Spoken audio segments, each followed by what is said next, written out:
Jerry's Camping Center. This is a Wolf Pup 28 VH. So we're going to take a walk around the outside, then we'll do the inside. This has power awning, which we'll show you in just a second how that works. Steps fold up on the inside, outside. Outside electrical. Your stereo also has outside speakers, so there's inside-outside speakers. Bracket for a TV if you want to bring the TV from outside inside. Exhaust from the furnace.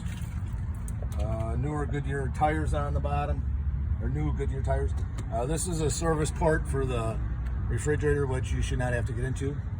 Up above is the stove vent. There's little catches here which open the flaps, so when you run the fan inside, that'll open up and run. In the back, this is outside storage. A lot of good space underneath the inside. Cargo compartment, you have a couple pins here for that to drop down where you can put gear on the back. This is where your electrical cord will plug into. Down below is your sewer. The left valve is for the gray water. The right one is for the black water. The hose will fit onto there. I always do the black first, and then I'll rinse with the gray through the sewer tube. That'll fit into the bumper in the back when you're done. Inside over here, this is your city water connection right here, where you took a hose to. You do want to use a water pressure regulator to keep the pressure constant coming into the camper. This is where you'd fill the reserve tank. This is where you use the water pump on the inside. Slide out. There's a button on the inside. We'll show you how that goes in just a minute. Again, another storage compartment here. A lot of space. This has low point drain. Is underneath the trailer behind the frame. We recommend you come to our fall winterizing class, or by then we'll have a fall video winterizing demo on our station. Thanks, Don. You do a great job. This is where you'd hook up your cable TV. If you have cable TV at the site, I always recommend bringing along a 30-foot piece of coaxial cable.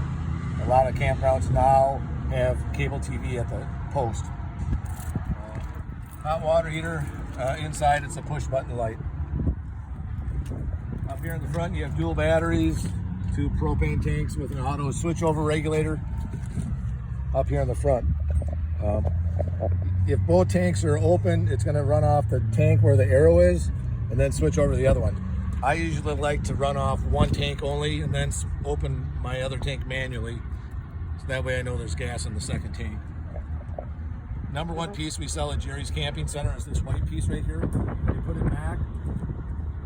You want to make sure you take these and turn them down until they're tight. I've never had one spontaneously blow off. So, power jack, up and down. There's also a backup manual crank right here to crank it up and down. That's it for your outside of the trailer. All right, we are now inside the trailer. This is your shower. Hot and cold faucet. The pull-up valve in the middle will bring water to the shower. There's a handheld button up here to open and close the faucet. Next is your toilet. There's a lever on the back on the right-hand side. You pull it part way forward, water will come into the bowl. You pull it all the way forward, it drops down to the bottom. We do recommend you use RV chemicals in the waste tank to help break down waste and control odor, and also use biodegradable toilet paper, which is found at Jerry's Camping Center, or jerryscampingcenter.com. Next up, over to your right here, is the thermostat. So you're turning that on, which is fan, cool, or furnace. And then you have plus and minus to direct the temperature on it. And then when it's in the off mode, it shuts down. All your outlets are GFI operated. Push button just like your household ones. Over here on the side is your bunks, cabinet in the back, light up in the top. You also have electrical outlets up there as well. All right, refrigerator. You turn that to auto, which runs off electric first. It will switch over to gas, which it did right now since we're not plugged in. If the button here is flashing, it means I did not light. and then you have to figure out what is up. So again, you can give us a call. More than glad to help you. Or if you want to run directly on gas, you just flip it over to gas.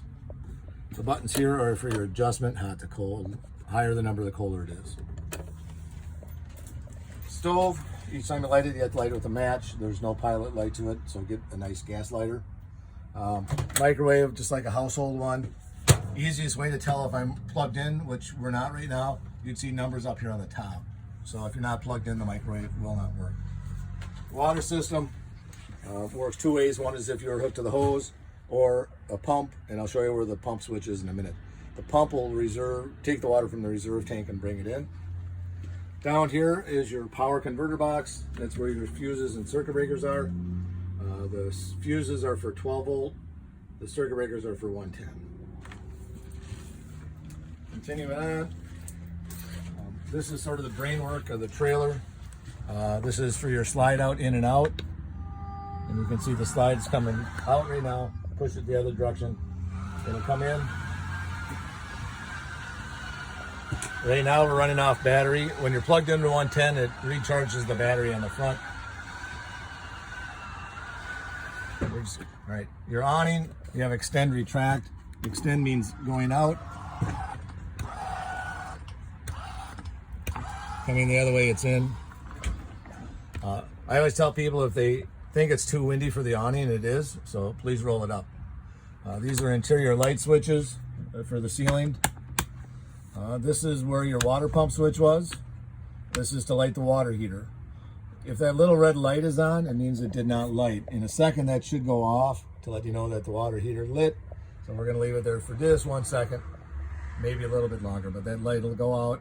If you see the red light, it means, hey, I didn't light. You see how it just went out? It means it lit and it's running. Battery, this will tell you how full you are, low, full, good, or charged. Fresh water is empty over here, black water is empty, and gray water. So that'll tell you where you're at on that. Down below here is your gas leak detector. That runs off the battery.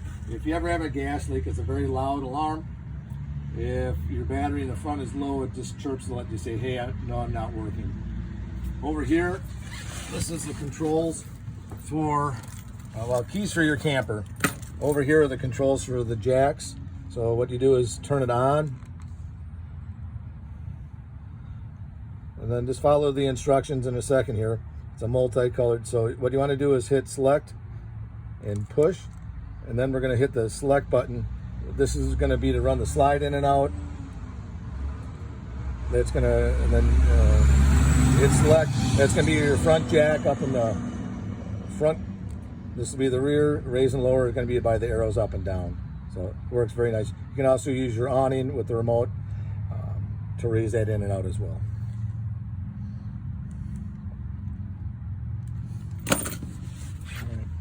TV, the remotes are on the bed.